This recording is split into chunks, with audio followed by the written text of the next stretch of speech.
All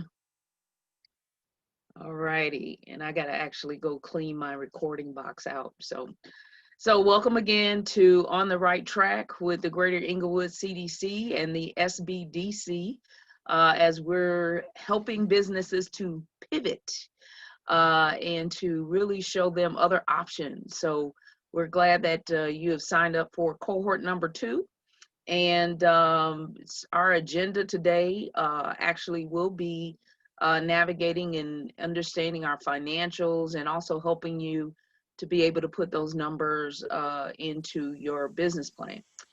So we'll be going through a lot of different steps. And definitely, please remember that we're always doing the one-on-one and the coaching. So if you have a question, there's just so much you can get in an hour and so much that you can do within the week. So this is a journey that you have to take, and we're just helping you and guiding you along the way. So if you kind of get hung up on something, can't figure something out, that's when you give us a call and we'll take the time to navigate you through it. Make sure that you guys are doing the assignment. So I'm going to share my screen again. And okay, so Ray, you got a message in there. Somebody needs to schedule with you in the chat. So let me share my screen so that you can actually see some things I'm requesting and that we're looking for. We need you to try to do these assignments only for the simple fact that it makes it easy for us to be able to kind of like guide you through some things, especially when things come up. It gives us a background of who you are. So that's the reason that we need you to be able to kind of do some of these assignments. Let me see if I can get out of here. Don't want the screen. There we go. So that we can see what you're saying and what you're doing.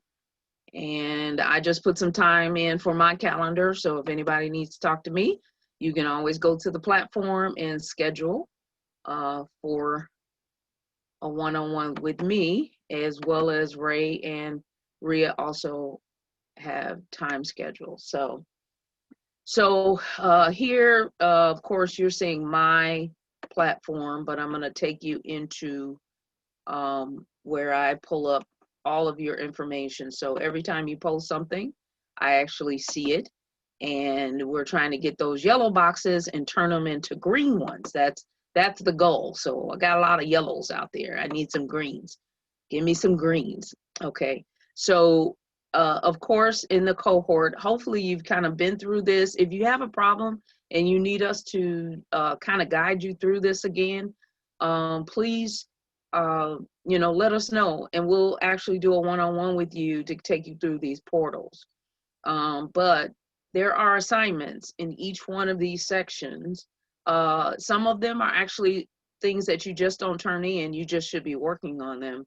And then there are things that you should be trying to actually turn in. So like starting on your business plan, we just want you to start doing it, going into live plan and working on your business plan.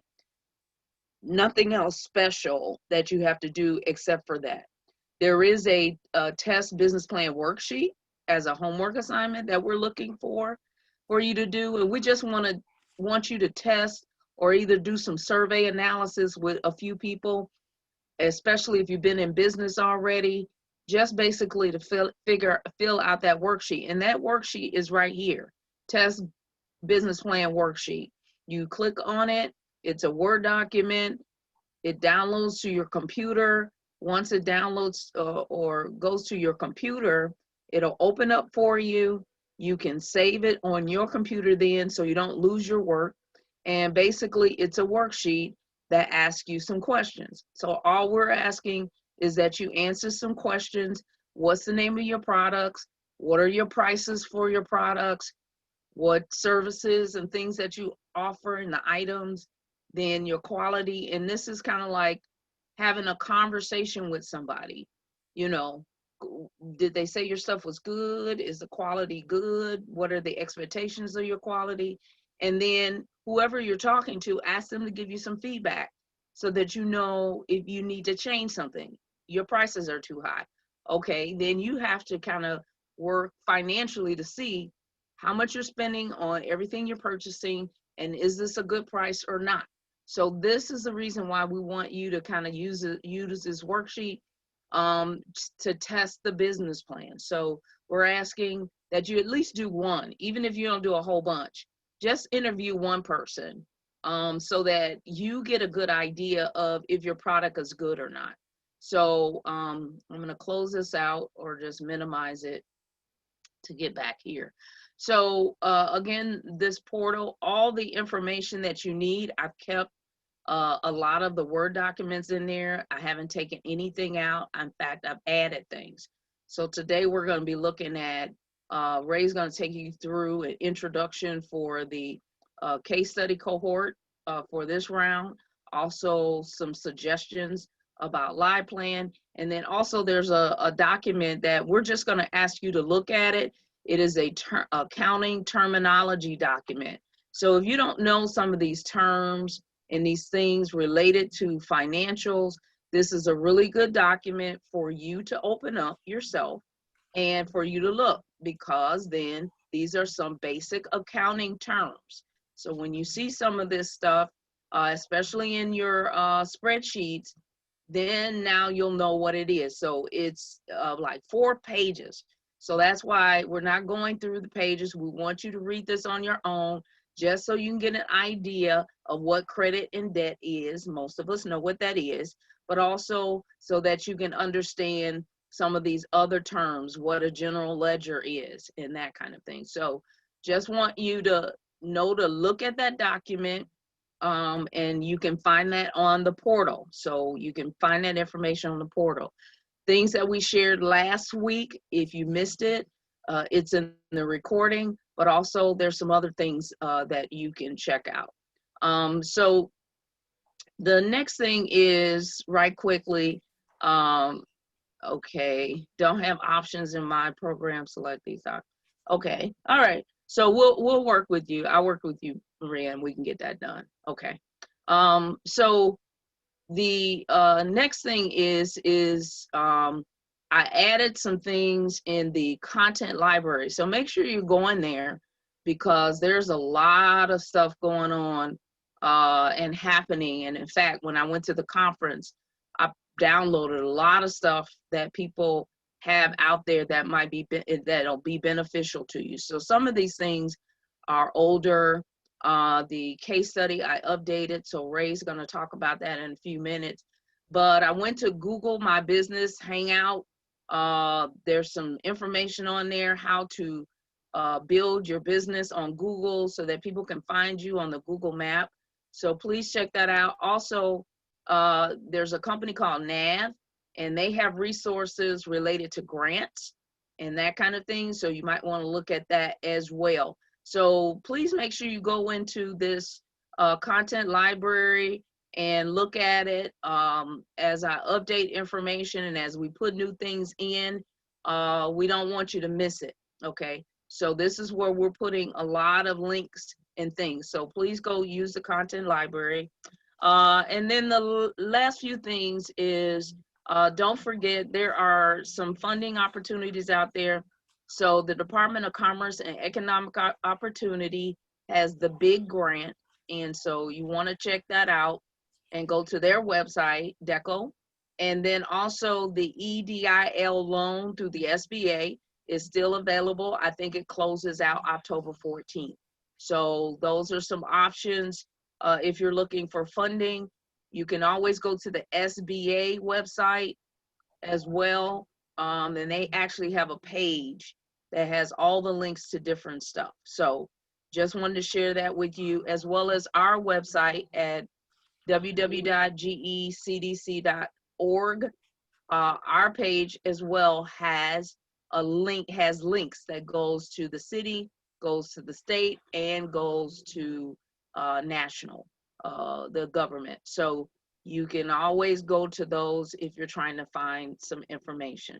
And last thing then is, hadn't really announced it yet, but we will be doing service scholarships. So a few of you that were in our cohort before utilize this opportunity. We have a consultant company that is offering various kind of support with websites, social media, things of that nature. And so we'll be kind of announcing that next week, showing you what types of services are available to you.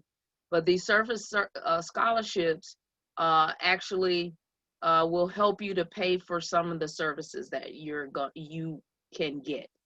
But one of the key things is that we need you to work on your business plan and live plan. We also need you to be able to do some of the assignments so that you can qualify for the service scholarships. This last round, we were actually able to give more money in the scholarship than we thought we would, because some people didn't use the scholarship. So we're going to help other people out. How's that? That's wonderful. So just want to make sure you're aware of that. And also, we are sending out books and a calendar and all that that will come to you via mail. So there's a lot of things that you're going to get in the back end, but we need you to actually be a part of the program, try to finish the assignments, and definitely do your business plan, or at least draft it. Start working on it. We need to know that you're making an attempt. That's a whole goal of this training. So I'm going to actually, unless there's some questions, if you got questions or anything like that you want to ask before we get started, I'm going to turn it over to Ray. So are we good? Okay. So Ray, it is all yours. I will be your navigator. Yep. I just put the link. There is a webinar tomorrow at 3 for the big grant. Okay, great. Chat. You have to register for it, but it's at 3 o'clock tomorrow. Okay, great. I would advise, this is a grant. It is not a loan. And it is also for solo entrepreneurs. I was listening to some of the requirements. They're not as strict as the other one. So as long as you have been in business or doing some kind of business, I think 3 months before COVID, I believe, or 3 months this year, they are considering your application. So I just want you guys to go for it anyway, even if you're not sure. I want you to be able to actually maximize the services. So, all right, Ray, I'm gonna, you just tell me where to go and what to do. Okay, sounds good. Thank you. Mm-hmm. Good evening, everyone. The big grant's a recovery grant, okay? So that means that there's money on the table. So with respect to, staying on top of these grants, Tamara, gave you the name of a website that you can go to and check up on. The one strategy I would ask you to consider is get the data ready that you need to fulfill the applications, okay? Because you're going to find, in most cases, the time you've got to file is very short. They used to be, when the grants were less frequent before COVID, we used to get maybe 60 or sometimes 90 days, in terms of the filing period. Those days are over with. These things seem to be like 2 weeks or something like that. So you need to get your ducks in order to be able to be ready, so that, because you don't want to always be strangling, you don't want to be in a position of always, trying to scramble to try to meet these deadlines. And so if you can stay ahead, it makes your life a lot easier. So today we're going to talk about financing factors, okay? And you can go crazy trying to get bogged down in details, So we're going to try to do this in kind of, if you will, a soft landing approach to getting what you need to get done so that your priorities are clear to you on the strategies that you can do that will make sense, all right? So one of the biggest things with respect to, financial strategies is to do your homework and do research. Starting out of the box, you need to do research in terms of what your business, concept is, what your vision and mission are, and think about the competition. Tamara's talked a lot about, doing competitive research and getting data on industry data that you can use to help you get a benchmark on what the performance factors are of the organizations that are ongoing. And we've got some data it's focused in terms of smaller organizations. So that's very helpful because in essence, some of the larger organizations, they kind of put their own statistics together, and as a result, you're only sometimes getting information on the ones that are doing well, and the ones that aren't doing well, they in essence don't provide the results. So sorry for this phone call that's trying to get a hold of me on a different line, but any event. So for today, Tamara has talked to you about the glossary of terms, the 4-page document. She showed you where it was at. Please, look into that document. It's the fundamentals, okay? And a lot of you'll find in some cases when you look at these definitions might have 2 different names for them. It's the same thing though, all right? So don't get bogged down with the terminology. Think of the logic of what it is that these financial tools represent.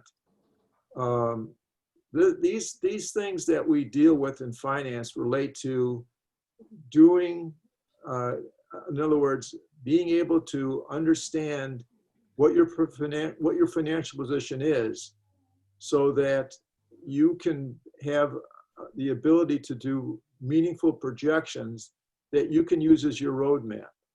So with respect to that, I always think that, you need to start out with your base.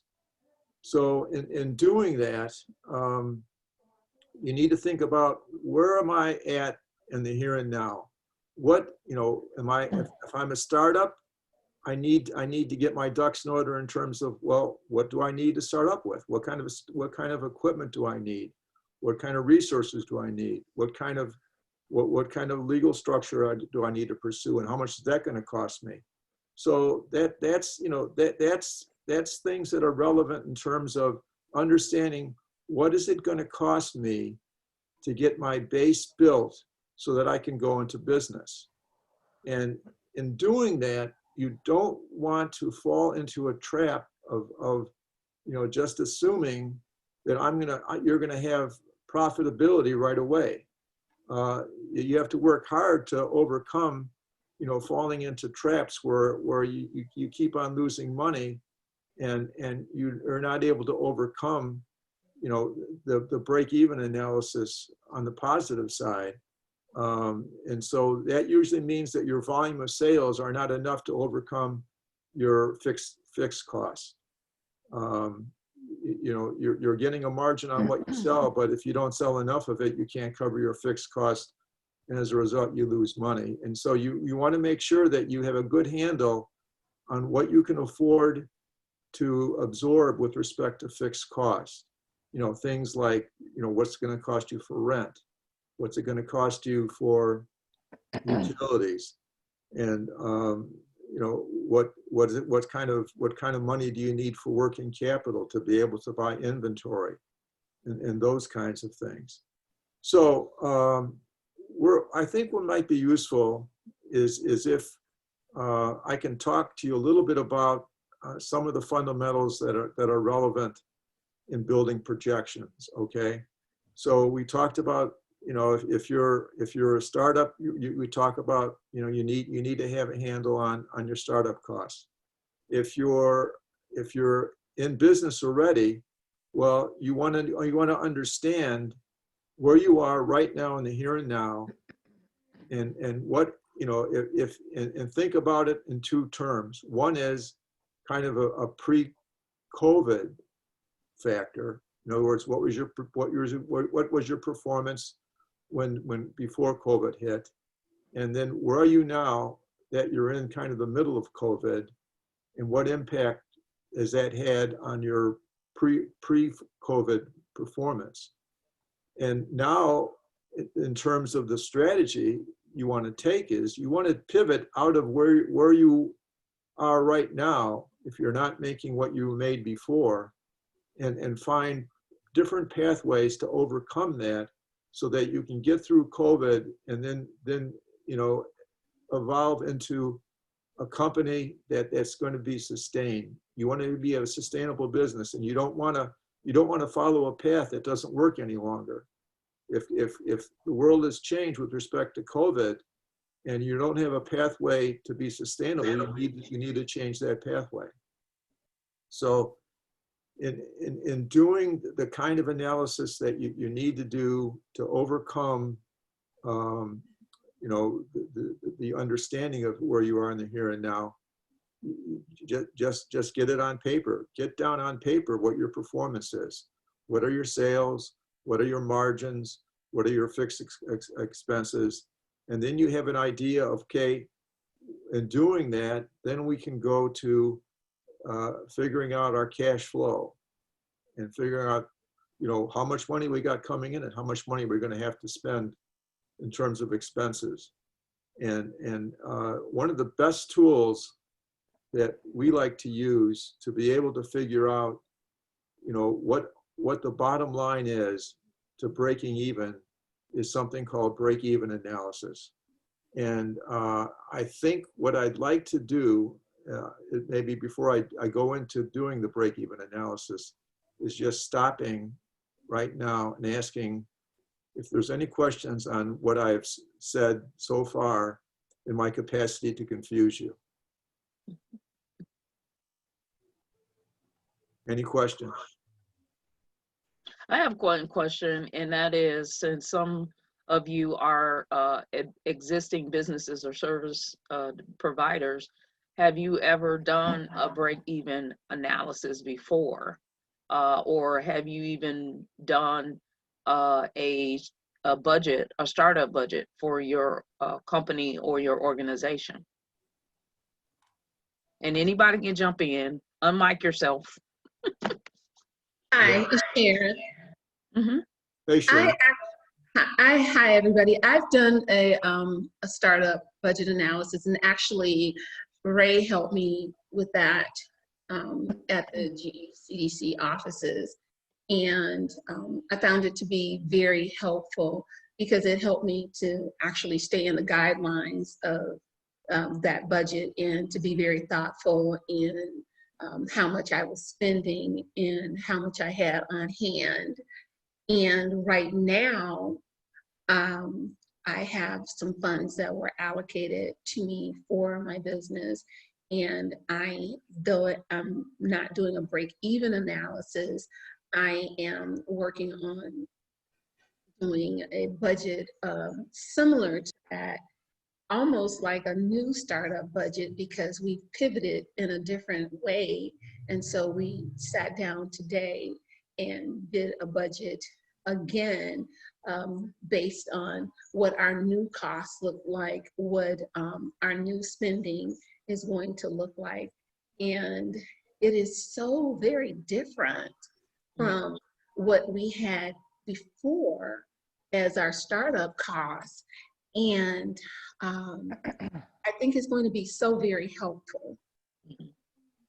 Great. Thank you, Sharon. Anybody else?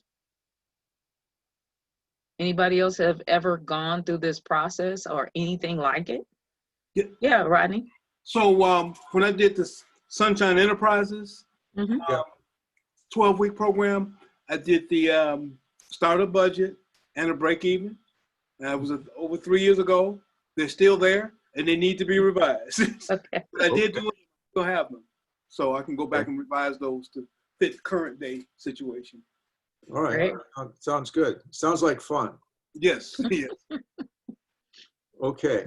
So, Same boat too, but I really need to, you know, like Rodney, revisit it. But yeah, I definitely need to revamp mine. Like I've went in and altered, you know, numbers as far as like even with doing it last time in the live plan. Like I did it, but I need to actually, you know, reflect it to more, you know, up to date, like right now. You Yeah. know, expenses are changing, like, you know, Right. weekly. Yeah, and I think that, you know, that's the point, because in other words, there's different things that your business evolves into depending upon, you know, the opportunities that come up and how you might shift your focus. So if you're in a new program, you're evolving into a new program, you know, like providing, you know, providing tools on how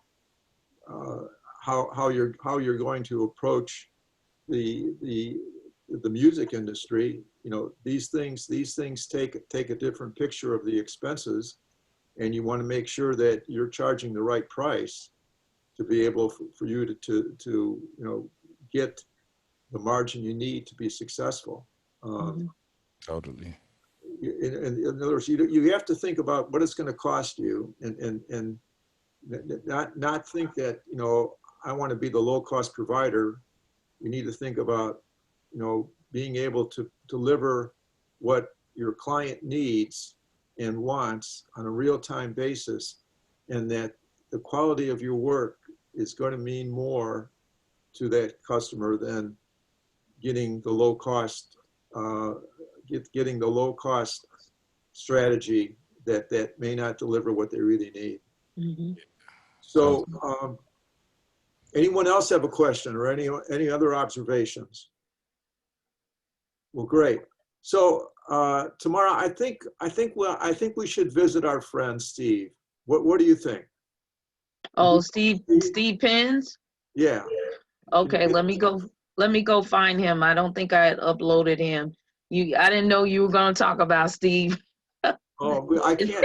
You know that he makes my day. Okay. Steve. You know, Steve is it.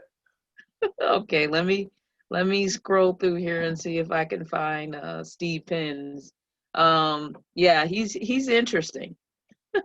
So we had Steve last time, so I thought you'd still have it. yeah, no, I had so much stuff in there. I actually took a like I can see something down there that looks like Steve. yeah, I'm opening it up and I'm gonna try to Okay.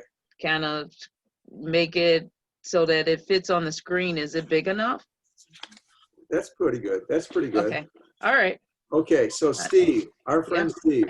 Steve's a reseller. So a reseller means that he buys something and he resells it at a higher price. Okay. And what Steve does is he sells pens. Okay. He pays 50 cents for the pens that he sells at $1. Okay. And he doesn't sell them directly though. He sells them to you know, these pens are sold at merchants are selling his pens. So he'll give a 10-cent commission to the seller, that are the people that are selling his pens. And so what that means is that, you know, Steve's variable costs are 60 cents.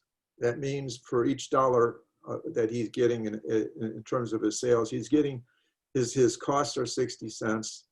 And that means his variable cost is 60 cents, okay? So we have to worry a little bit about Steve when we start talking about what happens next, okay? So what this tells you is that what Steve's got is that he has a contribution margin of 40 cents, okay? On this first box up here where it says, wait a second here. go. Yeah, just leave that box. That's a good box. Okay, so you got your sales, $1. You got your variable cost, 60 cents. Your contribution margin is 40 cents. That means that contribution margin's got to take care of your fixed expenses, and whatever profit you're going to have, it's going to be left over from there. Okay, so now the sad part about Steve. Okay, Steve has huge fixed expenses. His fixed expenses are $800,000. So you go a little bit further down on that page tomorrow, we should be able to see there. See the fixed costs down there? Fixed costs are $800,000, okay? And I said that the contribution margin for each pen is 40 cents, okay? So in essence, what you do is you do a little math. You take that $800,000 and you divide that by your contribution margin, okay? So your contribution margin is 40 cents and your fixed costs are $800,000. So what that tells you is that, in essence, you have to have sales of 2 million pens to break even. That's the break even, 2 million pens, okay? That's like selling a pen to everyone, to 2/3 of the people who live in Chicago. That's a lot of pens, all right? And so you can kind of wonder, where's Steve coming from? How come his fixed expenses are $800,000? Well, he's had a lot of problems, and we don't have enough time to go through all of his problems. But the bottom line is, that's what he has to do to overcome the ability to, that's what he has to sell to overcome the fixed costs just to break even, okay? 2 million pens. Now, if Steve wants to make $200,000, that means that you have to add in that contribution margin as a denominator over the $200,000, and it set what that answer to that equation is. That's 500,000 pens more. So Steve wants to make $200,000. He's got to sell 2.5 million pens. Okay, so that's a little bit how the break-even, if you will, analysis works out. Okay, you have your sales. You have your variable costs, and that's your contribution margin. Then you've got to cover your fixed costs. Your fixed costs are going to be things like rent. They could be things like legal expenses. Like our friend Steve has lots and lots of legal expenses, but hopefully he's learned his lesson. But again, this is what it comes down to is. And the beauty, this is real simple, okay? But it gives you, it's a powerful tool, because if you are thinking about the break-even analysis, the break-even analysis will tell you, okay, what if it cost me more to make this product? What if my variable costs go up? How much more do I have to sell? In other words, by calculating, doing these calculations, it'll tell you, you can solve what you want to for it. In other words, if you don't know, let's say you don't know what you want to sell it for, but you know how much your expenses are, and you know how much profit is. Well, it's a little simple algebra stuff, and you can just solve for X. You can solve for what you don't know by using what you do know. And that's why I really like this break-even analysis, because it's a very, very powerful tool. And you can use some really, really complex problems in doing it. So I'm going to talk a little bit about some things that we want to achieve with if you will, the two studies that we've got, the case studies. Okay, this case study I'm going to talk about today has to do with the daycare center. Okay, and the purpose of doing this case study was to show an example of circumstances that are kind of COVID factors, and there are also factors relating to pivoting out of where you were to get to a better place, okay? So that's why we're gonna do this case study on the daycare center. In that analysis, can you just open that up, Tamara? Can you open up the case study? Mm-hmm.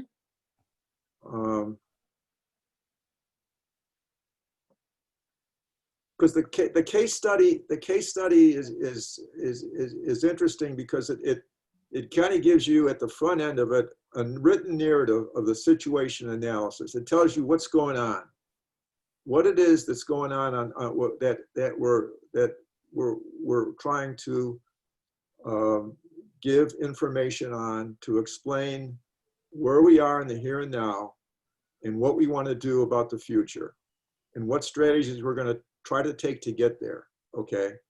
So you can just read through this, you know, for next time, because what we want to do is I'd like you to read the case study. If it's making your eyes blurry, don't worry about it, okay? Just absorb what you can. If you have questions, you just give me a call, all right?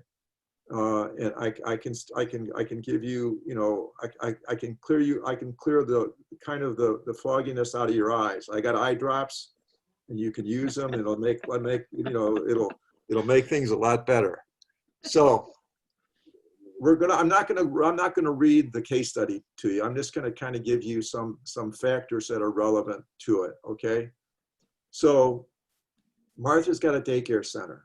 Martha's daycare center is on the west side of Chicago. Her daycare center is in a 2-flat building that's adjacent to her home, okay? And her daycare center is on the first floor, and on the second floor of the 2-flat, there's an apartment, and she rents the apartment, okay? The space that she's got, you know, from the DCFS, because the DCFS sets the guidelines. You have to have, you know, you can only have so many children based upon the space that you have. There's rules on space, okay? So in her space, in Martha's space, she has enough space for 16 children, okay? She's got, I think 12 children right now enrolled, all right, in her program. And the first thing that's relevant is looking at her situation as it was with 12 kids and her existing revenues, because all the revenues with respect to a daycare center are pretty much controlled, okay? DCFS, you know, if you're getting reimbursed from childcare by the DCFS, they have a fixed amount that they provide on a monthly basis for each kid based upon their age. The younger the child, the more revenue you get, okay? And usually these licenses rank through like 6 weeks old to like 12 years old. That's the general range that most of the daycare centers have. Now, so the first thing we're going to talk about in this case study is the here and now. You know, where do things stand with Martha's business with 12 kids and what her revenues are related to that business based upon the kids that she has, the ages of those kids, and then she also gets some revenue from food that she provides for the children. Then we're going to go on to, okay, a proposal. Martha's got a proposal that she's considering to buy out another daycare provider who is close to her in terms of vicinity, that has a 5,000 square foot facility, okay? And that facility can hold, or in terms of its size, can handle 46 children. Okay, big difference from where she's at right now. Martha's been very successful. She's got all kinds of accolades on the quality of her care and she's got a website. There's a lot of there's a lot of positive feedback from her former clients, and she's been doing this for over 25 years. So she feels that she has the capacity to think about this as an option to expand. But if you think about what just happened, okay, as she was thinking about this, something came along called COVID, okay? So COVID, in essence, shut everyone down, okay? In March, all the daycare centers had to close, okay? And that meant that in essence, there was uncertainty as to when they would be able to open up again. Well, the factor is this, that they in essence had to do something, because in essence, they can't survive without income, and so people are counting on them to help oversee the safety of their children, and so there was lots of uncertainties going on. Any event, so what happened after COVID started to come along, and from March until really the end of July, you could not. I think at the beginning of July. At the beginning of July, DCFS said, okay, you guys can open up again, but you can only have 50% of your children in the space that we've allocated, that you have available. Okay, so that would mean for Martha, she can only have 7 kids. All right. So, and then in June, the state said we're gonna provide a grant for daycare providers, and so Martha applied for that grant, and she did get a grant of $5,000 a month, and the grants were based upon an application that had to be filed, and the payment of the grant, or the amount of the grant, is based upon a formula that they have based upon the number of kids that you have in your program. Okay, so they awarded her a $5,000 grant for 3 months. Okay, and that just happened to work out with respect to her being at where she is in the here and now before COVID hit. Okay, so that $5,000 grant for each month kind of put her on safe ground. Okay, now during the time that she couldn't have any kids at all, the DCFS said, well, look, we'll pay you what we paid you before when you could oversee the kids. And so from March until through July, they got the normal payments that they would get if they were providing care for those kids.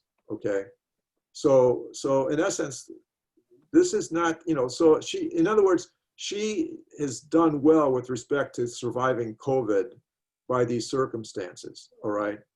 But in essence, so now comes to the factor is, okay, well now, is there things I can do to pivot for other options? Because I can only have 7 kids, even though I'm going to be kind of at the same threshold of revenue. I need to have more, because I need to have more children that I can provide my services to, and make sure that I can do it on a safe basis, in a way that's going to enable me to grow my business without taking a lot of risk, and being able to have the quality of care that I had with 12 children. So she needs to obviously increase her staff size and other things like that. So what happens next is that we're going to consider this offer that I mentioned before of buying out a daycare provider and the circumstances associated with that. So as you go along, next thing you're going to see is the here and now. This is the 12 kids, all right? Then the next thing you're going to see is is an explanation of 30 kids going from 12 to 30 in this larger space, okay? And we put in, and when we go to the 30 example, 30 kid projection analysis, we put in what it's going to cost, what she has to absorb in terms of rent, because she's buying the business from another daycare provider, but the daycare provider does not own the building. Okay, so she's got to rent that building. She's got to take on that lease. That lease for 5,000 square feet is $4,500 a month. That's like 6 times more than what she's paying now for rent, in terms of the cost of rent, if you will. So we do the analysis. You'll see the analysis. It's broken down by kids again, how much you get from the DCFS and so forth and so on. And then we're going to see that, guess what? Our fixed costs are so high that we're not going to make money with this program with 30 kids.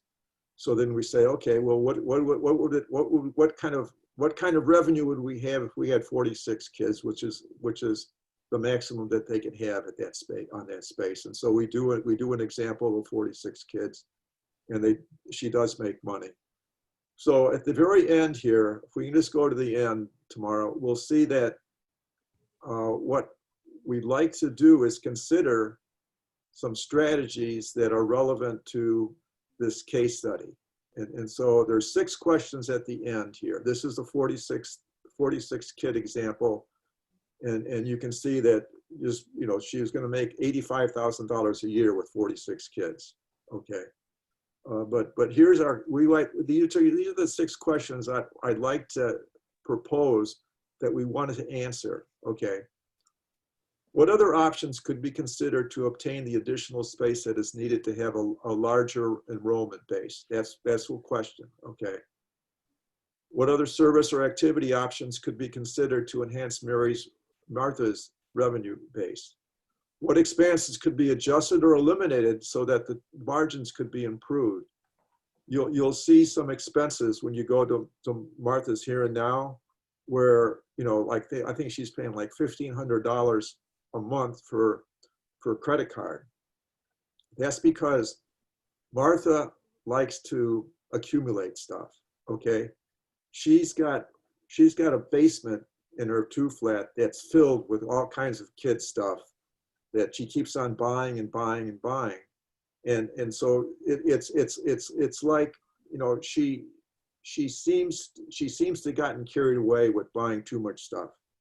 Okay. She's probably got enough stuff right now where she doesn't need to buy more stuff to go to 46 kids. She's got so much stuff. So that's something, that could be improved upon in terms of, focusing in on eliminating some expenses. So then the next question is, well, what do you think the most important factor that Martha needs to focus on in her expansion plan? And why do you think it's important? Okay. Well, because in essence, you can think, read through the case study and do your best to answer these questions. Okay. There's no right or wrong answers. These are just things that are based upon the information that you've got.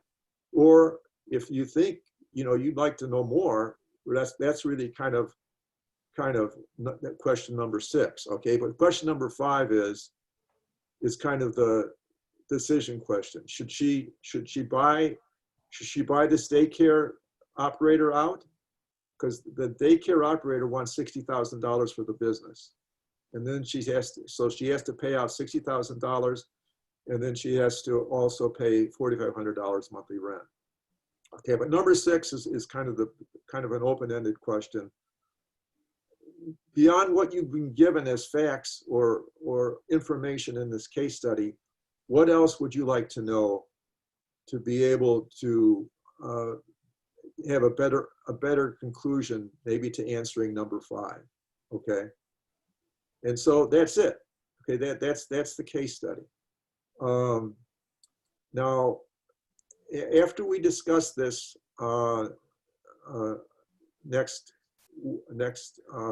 today is Tuesday. So on Thursday, we're going to talk about the case study. We're going to talk about the questions at the end. And then I'm going to talk to you about another case study that has to do with, food business, okay, restaurant business. And Tamar doesn't have that yet, but I've been working on it, and so I'll get that to her probably on Wednesday or Thursday, and then we're gonna give you some information about that, because it comes to the same kind of situation with respect to COVID. Okay, if you have an existing restaurant, you know what you made before COVID, you know what impact COVID has had on you, and then what do you think you want to do to pivot out of where you're at now in a COVID world to a better place where you are going to have a business that's sustainable, okay? And so there's a couple different options that we're throwing into this case study on the food business, and that is, what other activities could you do at that restaurant besides just selling food? Okay, and so we're going to talk about that on Thursday. So I don't know what our time is right now. Can you tell me tomorrow what's our time? How much time do we have left? Or About maybe 7 more? minutes. We have 7 minutes left. Yep. Okay, so let me stop and ask if there's any questions. If I've muddied up the waters too much, just tell me. I can try to make them clearer. Ray, Yes, sir. the things that you covered today are some of the things. I missed my session. I couldn't connect with you, but those are some of the, for the startup and break even, and some of the things you covered here were the things I was going to talk about. So before I schedule another session, I'm going to focus on this lesson.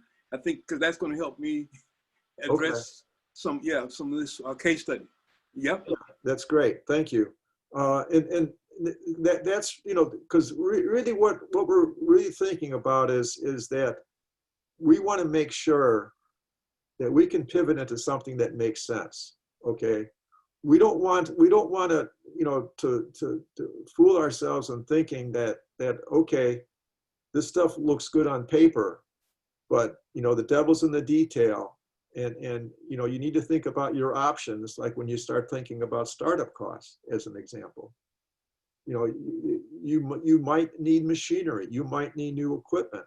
You've got a ton of equipment behind you. And it looks very impressive to me when I look at your equipment behind you. But I know that you can spend anything you want to on that equipment. I mean, I don't mean to be flippant. I'm just saying that you can it's like I give you the analogy of a sewing. You can spend $5,000 on a sewing machine if you want to. And you can spend $10,000 on a sound system if you want to. It can be done. But the point is, what do you need? And what's your option for getting what you need?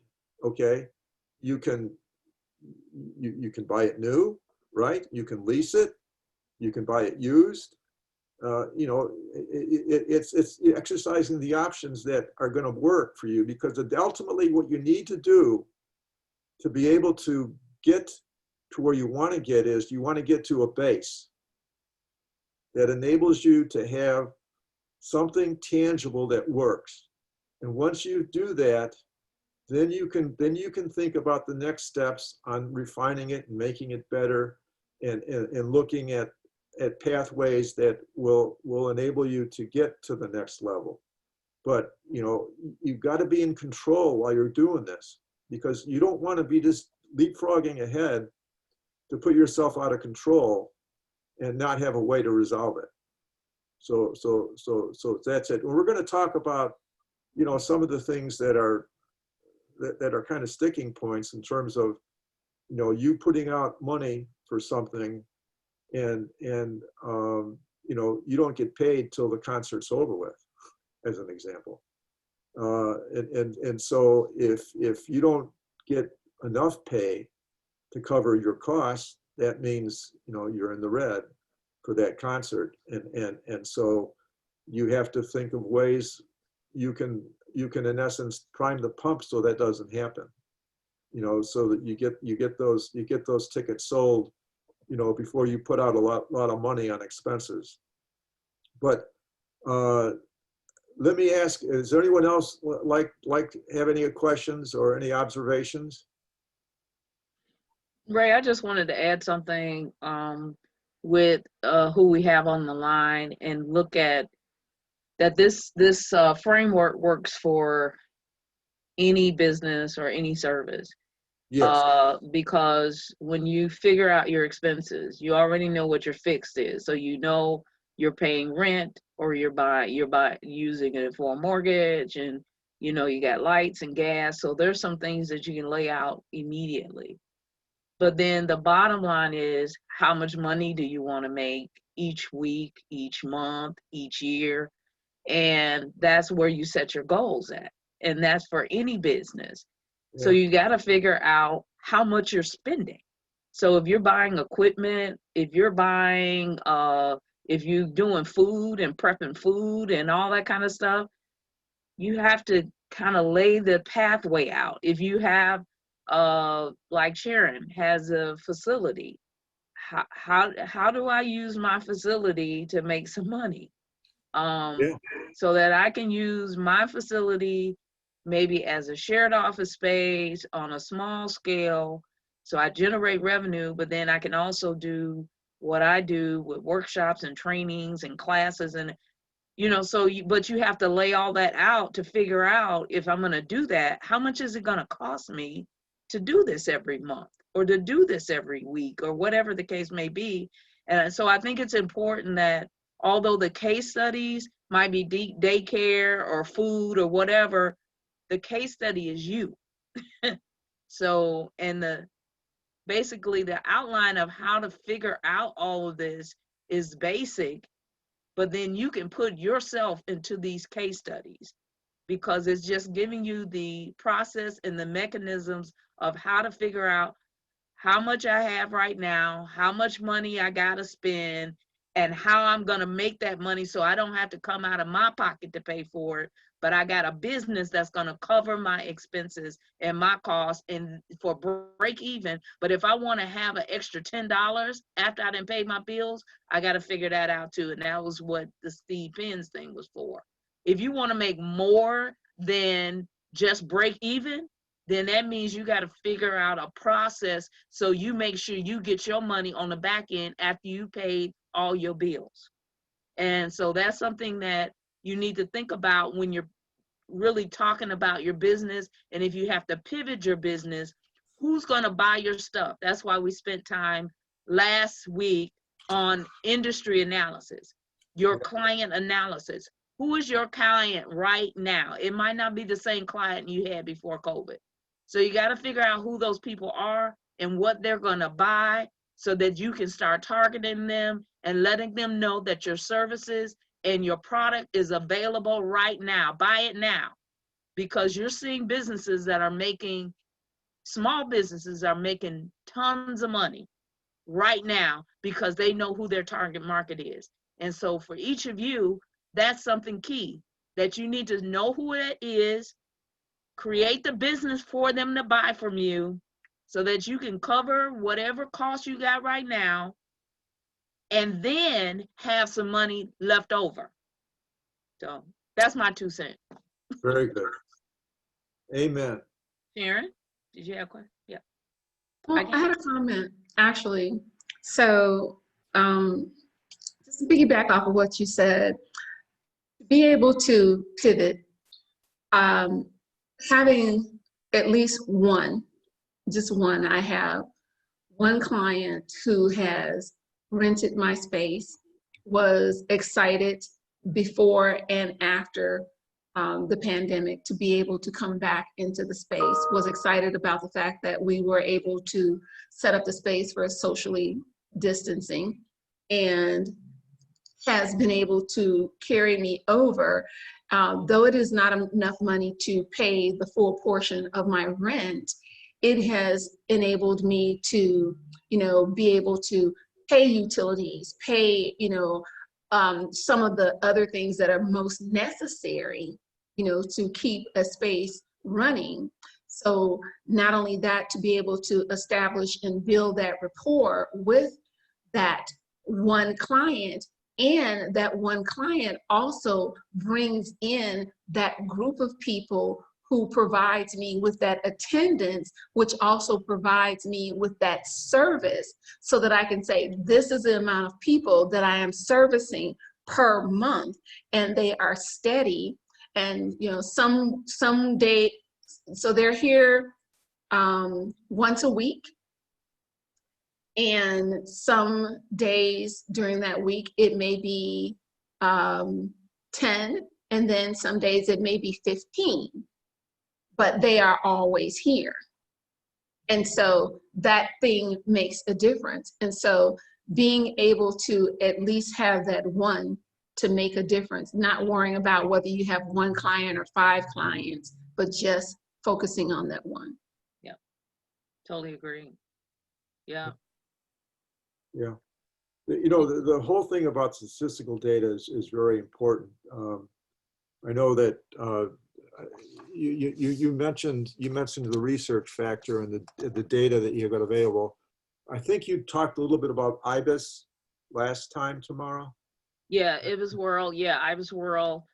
Being able to see what the industry is and what's going on, what's up, what's really happening, and things that are not happening, and being able to look at your industry and see what's going on in your industry, because that'll help you also identify clients, potential clients that you don't even know about. Even like in the music industry, I've been looking at that. Music industry right now is kind of up, especially as a producer, because now everybody got to do stuff from a desk. They need to look attractive. They need to sound attractive. So like this week, I'm in a conference online virtually, but the graphics that they had to do to make it look like you were in a hotel, and the music, and then the videos and the interviews and the backgrounds and all that, well, they hired a producer to put all that stuff together, the music stuff. And so the thing is, where is your audience? Because everybody's doing it. Everybody's doing something. So you got to figure out where that audience is. You target that audience. You do a sales pitch, say, I can get the job done, and you get the job. And so you just understand what your capacity is. But I think for each of you, that there is something, if once you figure out what's going on in your industry, who your client is, figure out how you can target that client, you can build up your reputation, but also build up your stream of revenue, because people are paying for it. You just got to know who's paying for it.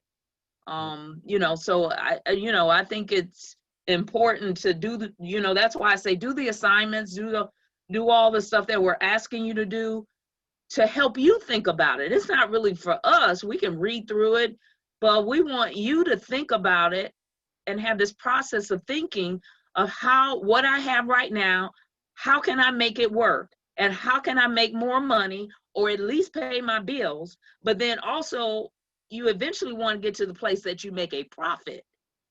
So you got to figure out, how do I take it to the next level?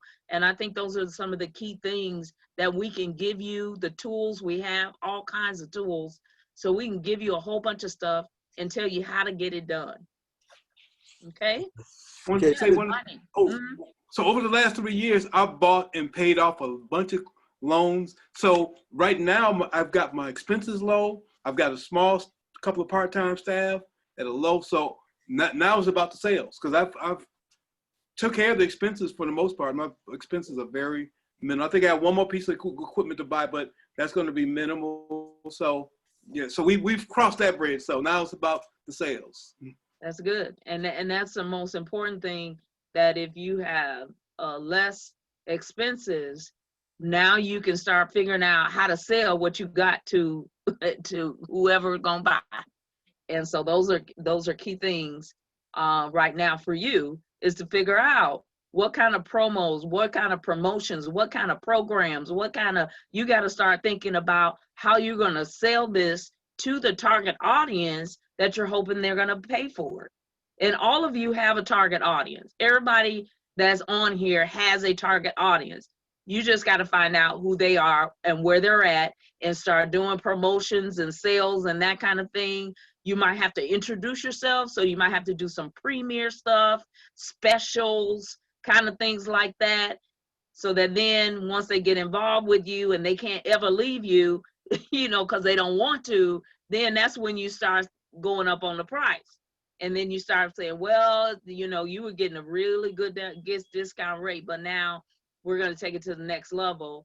And people will pay for it. If I get quality stuff, quality services, quality products, I don't care how much it costs. If I want it, I'm going to get it. And that's most people are like that, unless they're frugal. I mean, really frugal, but they probably weren't going to use your stuff too much anyway. But people that like quality, they will pay for quality. And that's your goal, is to provide quality. So, all righty. Very good. Okay, so we're at our 7:07. So we went like 7 minutes over. Can I have the person go ahead. identify? I'm doing the attendance, guys. So there's one person signed on with their phone and I don't know who it is. Can you let me know so I can count you as here?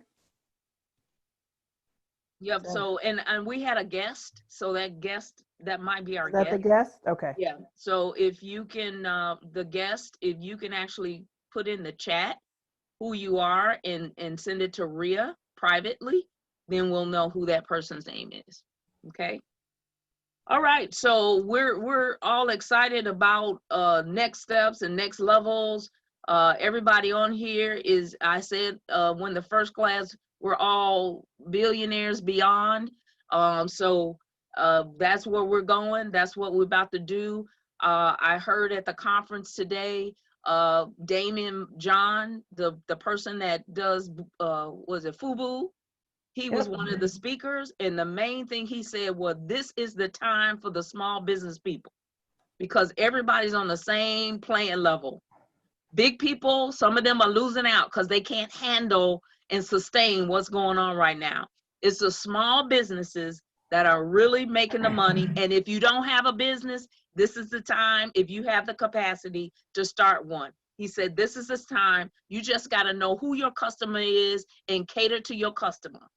This is your time. And so I'm hoping I get the video from what he said today, and if we can share that, because I think it's something, that interview that he did today was fabulous on helping you understand how to actually manage your business as a small business owner. So we're gonna end on tonight. Thank you so much for being on with us. We're gonna do this, we're gonna get it done. Please work on your business plan. Please work on those assignments that are in the platform. Try to do some of them at least, because it's going to help us with the one-on-ones. Make sure you do your one-on-ones and talk to all of us or one of us, or however you want to do it.